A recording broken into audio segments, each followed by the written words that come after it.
Hi, I'm John Byrne, editor of Poets and Quants. I'm Sandy Kreisberg, the HBS guru. Welcome to another edition of Handicapping Your MBA Odds.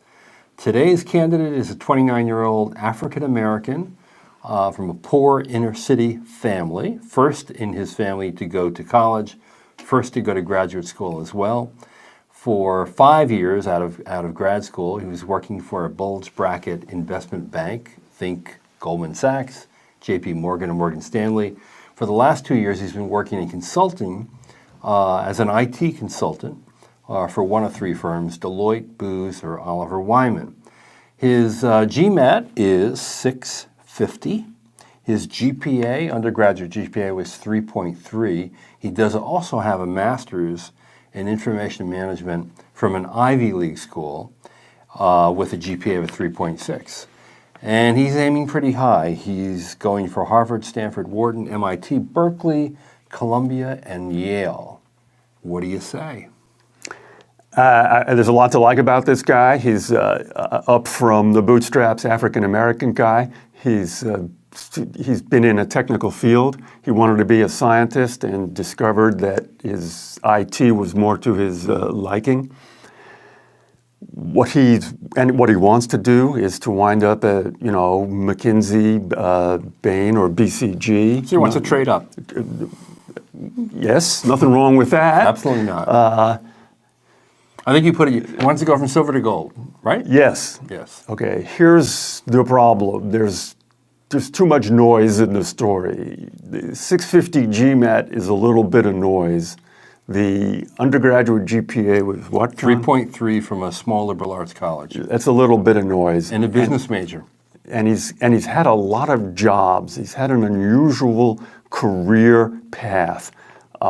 He's really only had 2 jobs, right? 7 years of work experience. Right, a lot more than normal. And he went from a bulge bracket investment bank to Booz, Deloitte, or Oliver Wyman. IT consulting. So that's more noise. There's more things to be explained. As I've said many times, schools will wink once if they like you. They will sometimes wink twice if they really like you. They do not wink 3 times. This guy's got the 650, the low GPA, 3.3, and the unusual career. That's asking for 2.5 to 3 winks. That's why he's not getting into Harvard or Stanford, and probably not Wharton. Although he's got a first-generation story, he's got, from the bootstraps kind of story. Yeah, without that, it's not even on the chart. And he's got some interesting extracurriculars among them. He's held numerous leadership positions in local and national programs focused on education and civic equality. He's currently a board member for a well-known local nonprofit focused on minority youth education. And the fact that he just wants an upgrade, meaning he doesn't want to change his career or change industries. That's a good point. Is a good Schools thing. like that. Schools like when you don't change careers because that means you're likely to be employed. So you've made the devil's advocate case for this guy, but you haven't overcome the wink 3 times rule. That's really true. Okay, Harvard, odds. 20%. All right, Stanford. 15%. Wharton. 25-30%. Okay, MIT. You know how they are crazy for high GMATs. Yeah. MIT is always looking for African Americans because it's not a place African Americans think of naturally. On the other hand, the low GPA and the low GMAT is going to sink this guy there. So his chances, if not sink him, is going to make his chances like 30 to 40%. Okay, Columbia. Same. Columbia has become very stats-oriented, 30%. And then we have Berkeley.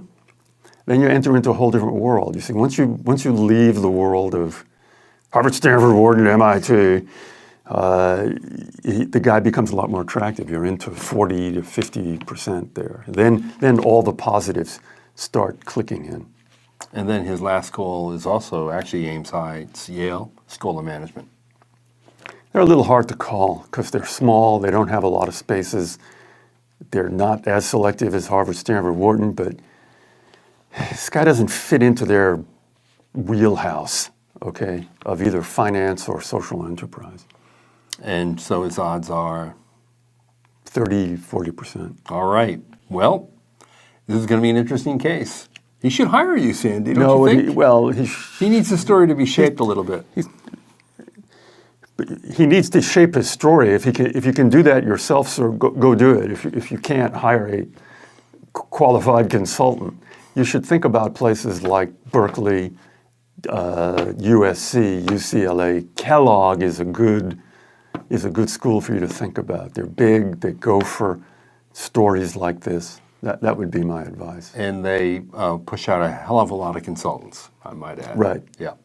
And a school that would be open to the IT angle. He wants to do IT consulting, which means what he wants to do is join McKinsey and work in their IT department, not do internal IT from McKinsey's own computers.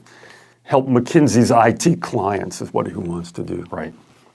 Well, good luck to you, and good luck to all of you out there who are applying to business school this season. Take care.